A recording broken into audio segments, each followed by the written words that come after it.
probation out of Division 3, and they issued a arrest warrant based on these cases for violating his probation, and $100,000. That warrant's active. I'm not anticipating Mr. Glover joining us today, so it's my motion for a bench warrant for him not being here today. He was prior to... Our big story here at noon, Jamarcus Glover, one of the key figures at the center of the Breonna Taylor raid, now has a warrant out for his arrest after failing to show up for court. Good afternoon, everyone. I'm Grace McKenna. He had an arraignment set for 9 this morning, but Glover didn't show up. Last Saturday, St. Matthews police arrested him and 2 other people on drug trafficking charges. Investigators say a 13-year-old girl died from a fentanyl overdose back in April, which they were able to tie to a drug trafficking operation on Taylor Boulevard. Glover is accused of using kids under the age of 18 to help him transport and sell heroin, fentanyl, and other illegal drugs. He was able to post a $20,000 cash bond and was told he has to show up for all of his court dates. Today was the first, and of course, as we already said, he did not show up. There is now a bench warrant out for his arrest. Glover was, like we mentioned again, the original target of the police raid that led to the death of Breonna Taylor in 2020. At the time, police believed he was receiving packages at Taylor's home. He was arrested on drug charges the night Taylor was killed and was sentenced to home incarceration and a 5-year probation. And some other news here this afternoon. A man is charged with killing another man inside a Prospect home. He pleaded not guilty this afternoon. Police say 20-year-old James Small shot and killed 23-year-old Charles Herzog around 11:30 Monday night. It happened on DeRock Avenue off of River Road. Arrest documents show Small turned himself in, admitting to the shooting and getting rid of the gun. A witness told police Small was drinking and using drugs when the weapon went off. Small is facing manslaughter charges, and his bond was set at $250,000. A brand new space dedicated to people in recovery is now open for business in Louisville. It's called the Recovery Cafe. The mission is to provide a safe and healing sanctuary for people on a recovery journey. It's a freestanding community without a formal treatment component. It allows people who may be unable or hesitant to engage in treatment to stop by at their own pace. The cafe does offer free membership to provide folks with a sense of accountability. Recovery Cafe model is on the basis of everybody's in recovery from something. So it's not just for one set of people, it's for anybody, and it's creating a coffee shop culture, so it's a place to have real belonging, real understanding of each other, and knowing that you are part of something. The Recovery Cafe is a first for Louisville. Organizers were introduced to the idea in Seattle, which led to a shared desire to bring the experience here. Stay connected with us through the WHAS11 app, as we'll have more coverage on that opening coming up tonight at 6. One local group is tired of seeing the numbers of homicides and shootings in our city tick up, and its members are making an extra effort to stop crime in our city. It's called the Peace Watch, and it's now expanding into 5 Louisville neighborhoods. WHAS11's Taylor Woods and photojournalist Elijah McKenzie have more on the people behind the group and how they want you to get involved.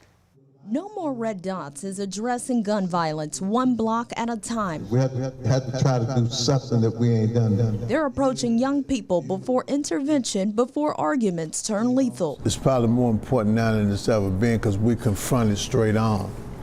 We identify who the shooters are, and we approach them about doing something different. No More Red Dots is calling on community leaders and residents to join their Peace Watch to reduce violence in the Russell, Portland, California, Newburgh, and Shawnee neighborhoods. They want community members to join the Peace Coalition, where they will be trained how to identify issues in order to have a safer neighborhood. So we figured if we got 5 communities working on peace, and they're doing similar things based on the fact of what is the differences in neighborhoods. Tim Finley, CEO of ElderServe, located in West Louisville, opened its doors to serve as a hub for the community to learn more about this program. If we're going to really deal with this violence issue, it's going to have to be everybody at the table. And I think that this provides that opportunity. Finley says ElderServe understands that community violence is an issue in the city and there needs to be a strategy to reduce it. We need a plan, and it needs to be based on data.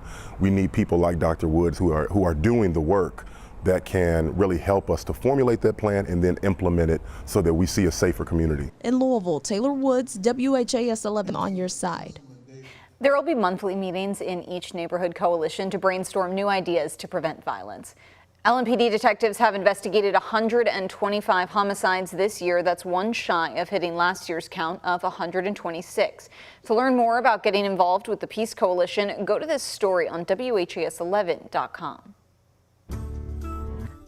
The office of Speaker of the House of the United States House of Representatives is hereby declared vacant.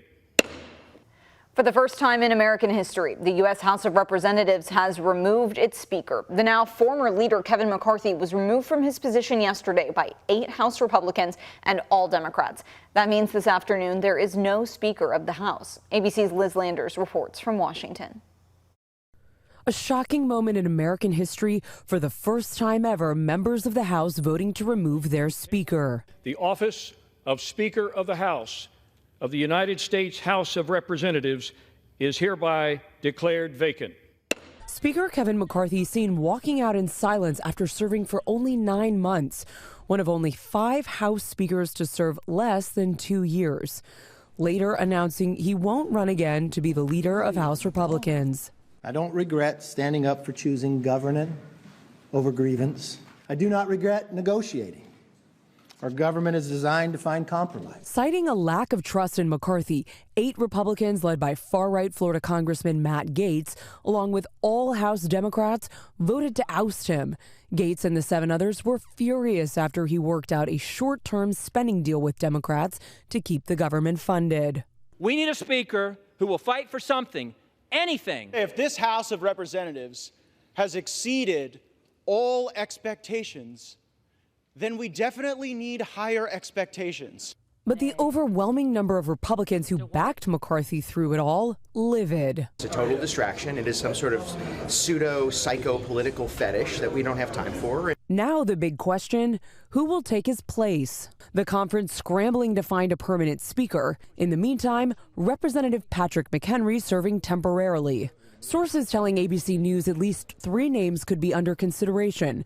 Majority Leader Steve Scalise, Ohio Congressman Jim Jordan, and Oklahoma Congressman Kevin Hern. But former President Donald Trump's name has also been floated. A House Speaker doesn't have to be an elected member of Congress.